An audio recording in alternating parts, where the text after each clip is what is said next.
Men often cheat with women who are clearly less attractive than their wives, because betrayal, at its core, isn't driven by beauty. It leaves you questioning everything. If it wasn't your looks, your kindness, or the life you built together, then what was it? The answer doesn't lie in the mirror.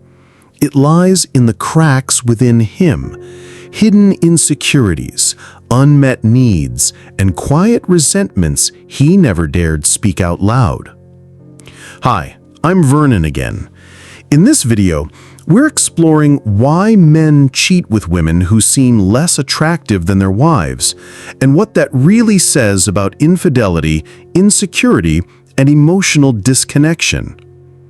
Before we dive in, don't hesitate to like this video, share it with someone who needs to hear this, and subscribe for more stories that pull back the curtain on human nature. Let's begin with what no one tells you about why men cheat on good women. Why men cheat down.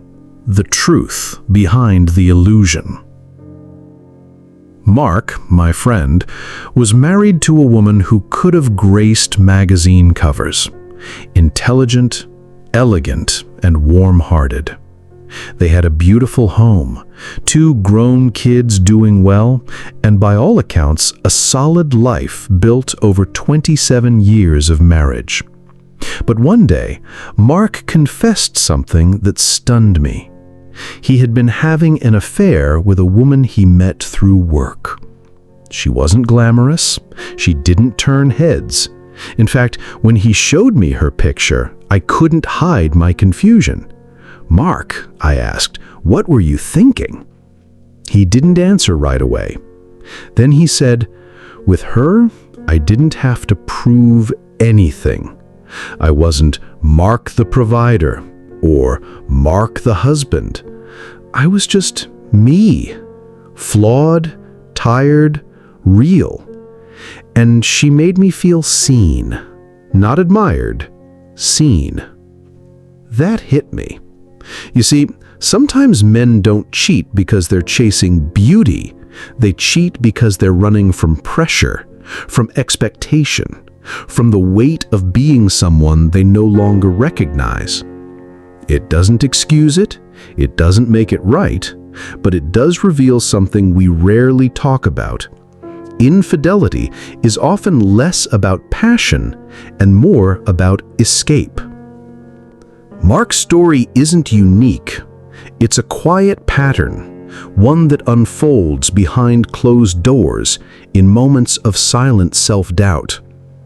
The real tragedy isn't that he cheated. It's that he was searching for something he couldn't name.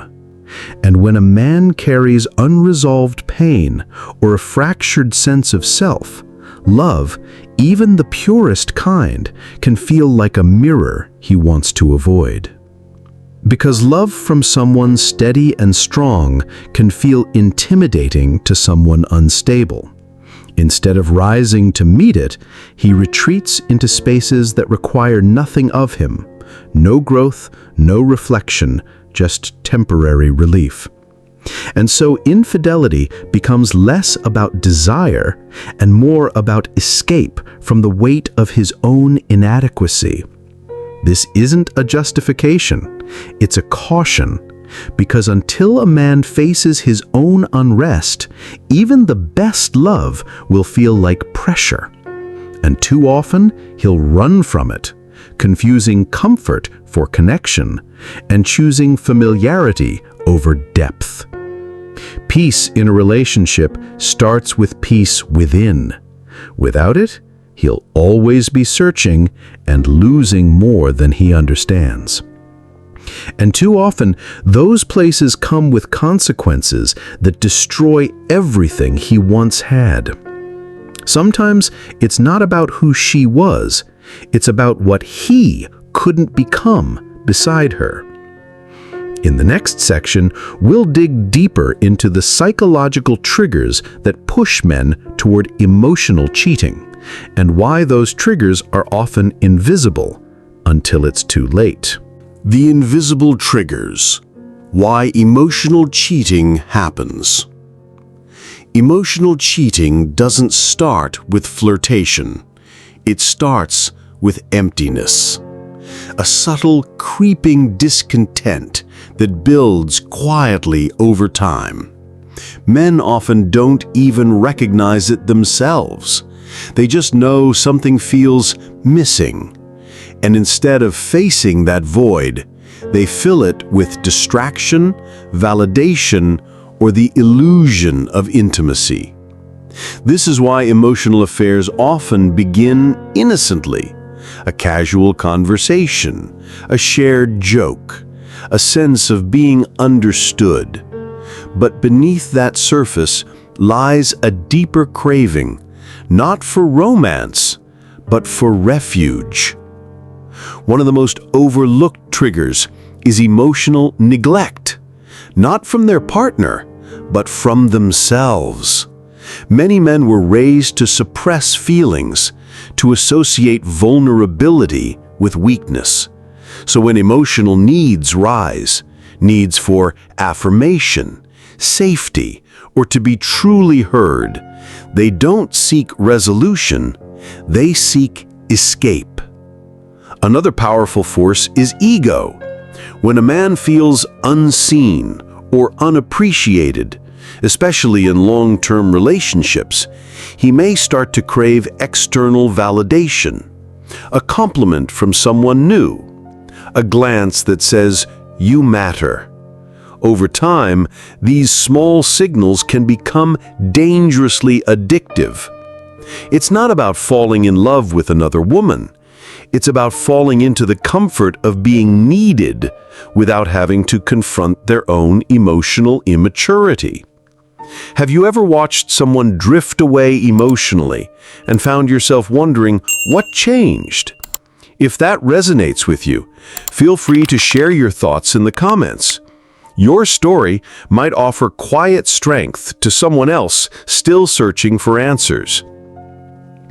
The tragedy of emotional cheating is that it's rarely about the other woman. It's about a man's unhealed wounds meeting the right opportunity at the wrong time. And because it's quiet, it goes unnoticed until trust is shattered. Let's now look at the quiet red flags, those early emotional shifts and subtle changes that often hint something deeper is quietly unraveling beneath the surface. Subtle shifts, the early signs of emotional cheating. As the philosopher Blaise Pascal once said, "The heart has its reasons, which reason does not know." Emotional distance follows that path. It doesn't explode into being, it settles in, quietly, like dusk in a once familiar room. You don't notice the darkness at first, only the fading of warmth, a shift in tone, a glance that doesn't linger, words that carry less weight. The spaces once filled with presence are now padded with silence.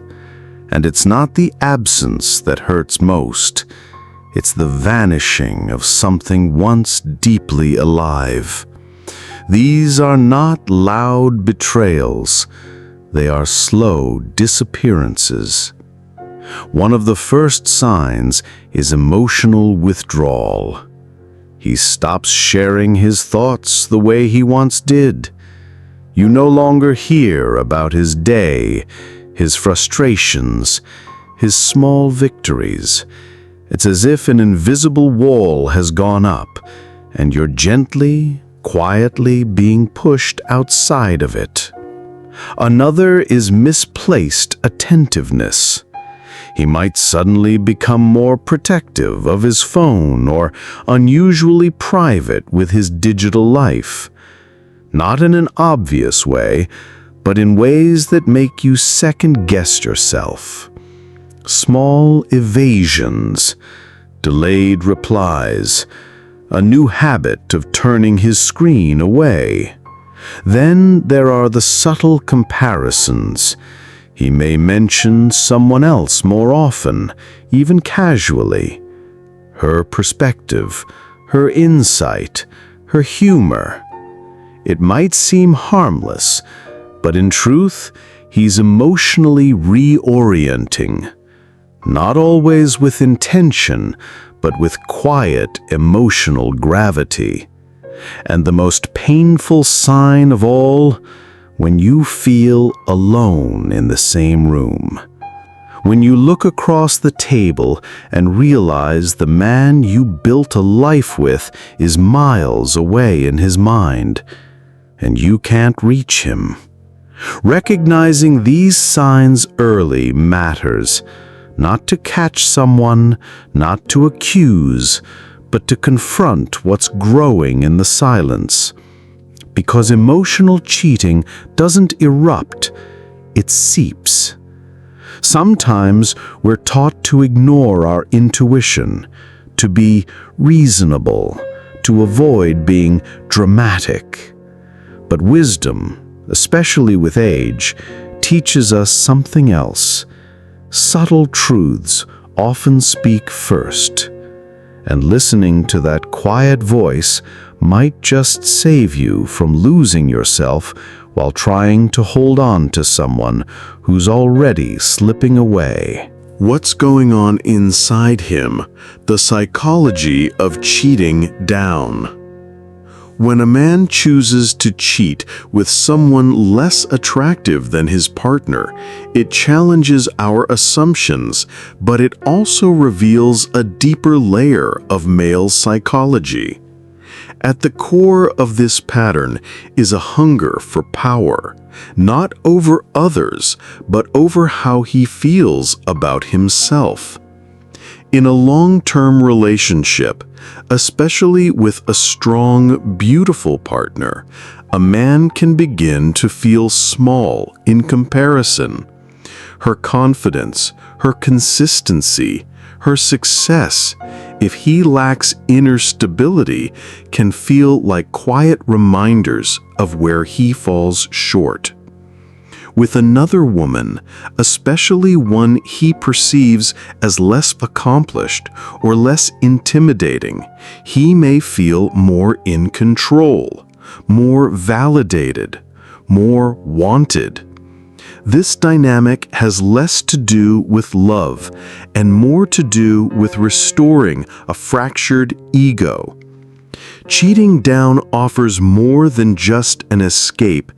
It offers a false sanctuary.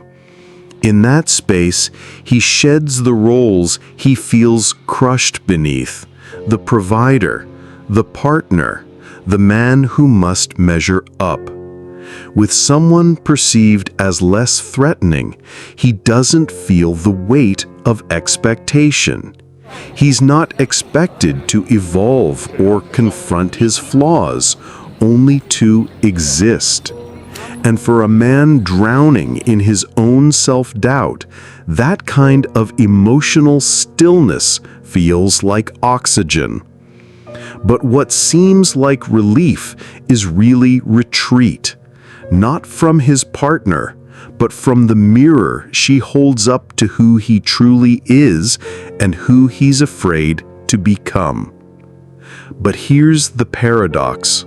The relief he finds there is temporary, because no amount of external attention can heal what he refuses to face within himself. And over time, the woman he betrayed starts to look less like the cause of his unhappiness and more like the anchor he was never ready to hold on to. That's why so many affairs end not in triumph, but in quiet regret. Not because the other woman failed to satisfy, but because in the stillness after the chaos, the man is forced to confront what he was trying to avoid all along: himself. The affair becomes a mirror, and in it he sees not passion, but avoidance. Not love, but the echo of unresolved pain. True healing doesn't come from the arms of another. It begins in the quiet reckoning with oneself. Because no matter how much love surrounds him, a man at war within will always feel empty. And until he has the courage to face his own silence, every relationship will echo the same emptiness in different forms. That's where we now turn, toward understanding what healing could actually look like. Becoming whole, what real healing requires. Healing doesn't begin with regret. It begins with responsibility. The man who is cheated, especially with someone who represents comfort over challenge, must first do something many never dare. Look inward without flinching. Not just glance, but truly look. That means confronting the darker corners of himself, the need to be admired without being accountable, the craving for safety without sacrifice, the fear of not measuring up. These aren't just emotional habits, they are deep patterns shaped by upbringing, culture, and often silence. Real healing isn't a single act of remorse. It's a process of unbecoming the version of himself that caused harm and rebuilding from something honest, something whole. And that can only happen when a man is willing to trade comfort for truth. It's a lonely road at first, without the distractions, without the praise, just the raw reckoning with who he is when no one is looking. But this is where real manhood begins. Not in strength or success, but in humility and clarity. Some find this through therapy, others through stillness. Sometimes it begins with a breakdown, other times with a quiet moment of clarity while folding laundry or sitting in traffic. But the starting point is always the same: silence, the kind that invites listening. And to the women listening, your pain is not proof of your failure. It's evidence of your depth. His betrayal wasn't about your body, your beauty, or your worth. It was about the places inside him he was too afraid to visit. So let go of the question, "Was I not enough?" and replace it with a gentler truth. You were simply not the one who could heal what was never yours to fix. If these words sit with you, if they echo something you've always felt but never had language for, save this video. Healing, like wisdom, returns to us differently each time we hear it. The comfort of low expectations. There's a reason some men are drawn to women who demand less honesty, less consistency, less growth. To a man who feels stretched thin by life or haunted by his own inadequacies, that kind of relationship can feel like a haven, not because it's nourishing, but because it's easy. With a woman who doesn't challenge him, he doesn't have to confront the discomfort of being truly seen. He can escape the weight of emotional accountability and the quiet call to become better. He can simply exist, unchecked and unchanged. In contrast, a strong woman, a present, loving, emotionally intelligent partner, demands more, not out of selfishness, but out of care. Her love calls him upward. Her expectations reflect not control, but belief in what the relationship could be. But for the emotionally unready, that upward pull feels threatening. It exposes the gap between who he is and who he knows he should become. And instead of rising, some choose to retreat into places where they feel temporarily safe from self-confrontation. That's why the affair often seems irrational to outsiders, because what he's choosing isn't better, it's easier, not richer, it's quieter.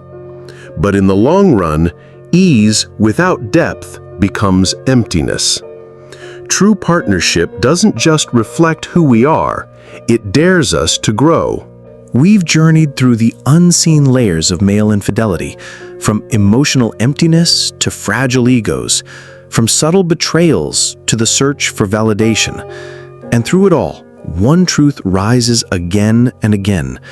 It was never about how beautiful she was. It was about how broken he felt. As the philosopher Soren Kierkegaard once wrote, "Life can only be understood backwards, but it must be lived forwards." Looking back, we begin to understand that infidelity, especially the kind that seems so illogical from the outside, often comes from a place of deep internal misalignment, a man out of touch with himself, projecting his fears into the relationships around him. But the deeper lesson here is not just about why men cheat, it's about what these moments reveal to us, about vulnerability, expectation, emotional maturity, and the stories we're told about worth and love. To the women who've lived through this, your pain is not weakness. It's evidence that you showed up with an open heart, and no betrayal can erase the value of that. Your ability to feel deeply is not the reason he left, it's the reason you'll heal stronger.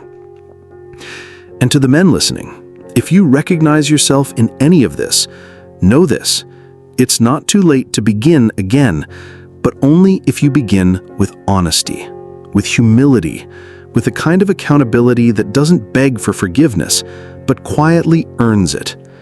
Relationships don't fall apart in one day, but they can begin to heal in a single decision to stop hiding from yourself. If this video gave you clarity, gave you pause, or gave you language for something you felt, please like it, share it, and subscribe. Someone you know may need this message more than you realize. This is Vernon, and as always, thank you for listening, not just with your ears, but with your experience. Until next time, stay grounded, stay wise, and above all, stay true to what you know in your quietest heart to be real.